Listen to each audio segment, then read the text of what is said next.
Barrister হই না কেন, যতই নোবেল পুরস্কার পাই না কেন, রাষ্ট্রপতি পদক পাই না কেন, যদি আমার কৃষ্ণ স্মৃতিজ্ঞান না থাকে তাহলে আমি অজ্ঞান।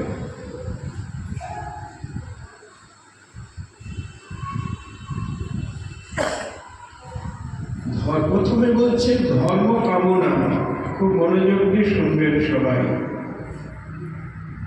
ধর্ম কামনা প্রথমে বলছেন,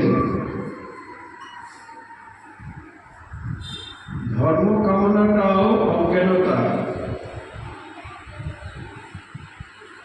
আপনারা বলবেন যে বাবাকে কি বলছেন, ধর্ম কামনাটা অজ্ঞানতা?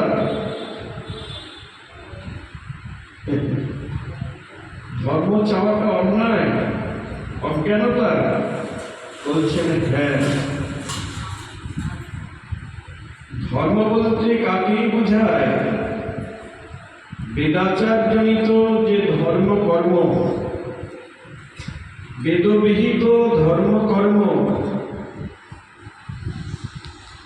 বর্ণাশ্রম ধর্ম।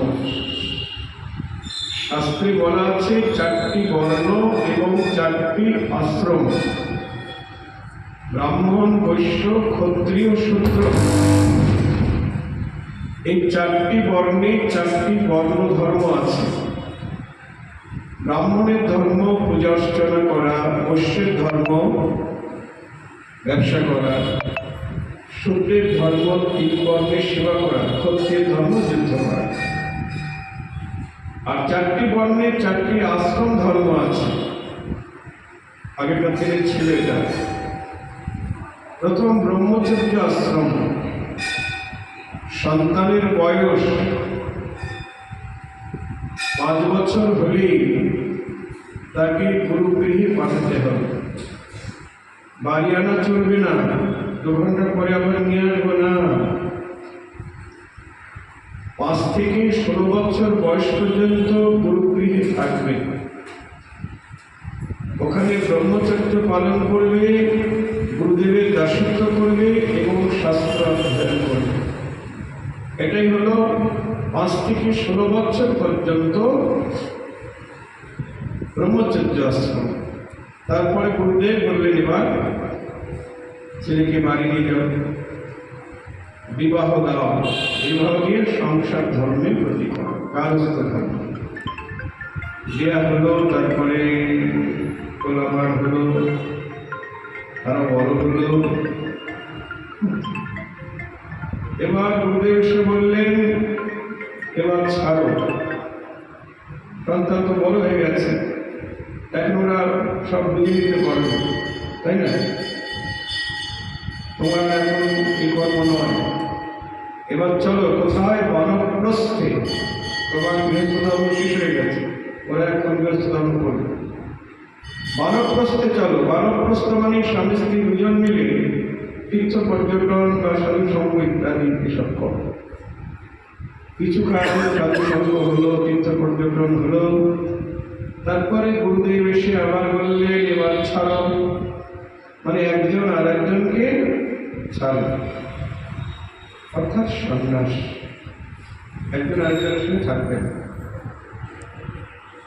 এই হলো বর্ণ এবং আশ্রম ধর্ম। যদি কেউ ঠিক ঠিক পালন করতে পারে তাহলে সে স্বর্গে যাবে।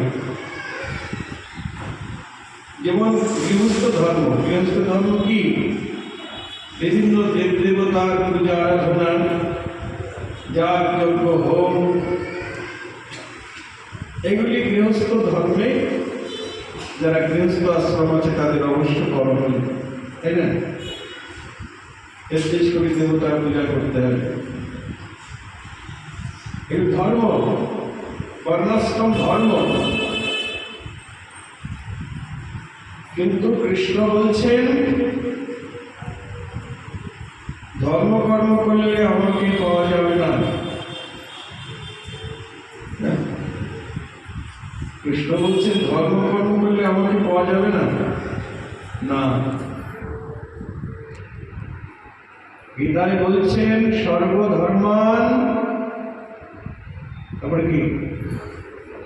পরিত্যজ্য মামেকং শরণং ব্রজ অহং ত্বাং সর্ব পাপেভ্যো মোক্ষয়িষ্যামি মা শুচঃ। এটাই গৌর হরি বল। সকল ধর্ম পরিত্যাগ করে আমার শরণ নাও হে অর্জুন, আমি তোমাকে সকল পাপ থেকে রক্ষা করিব।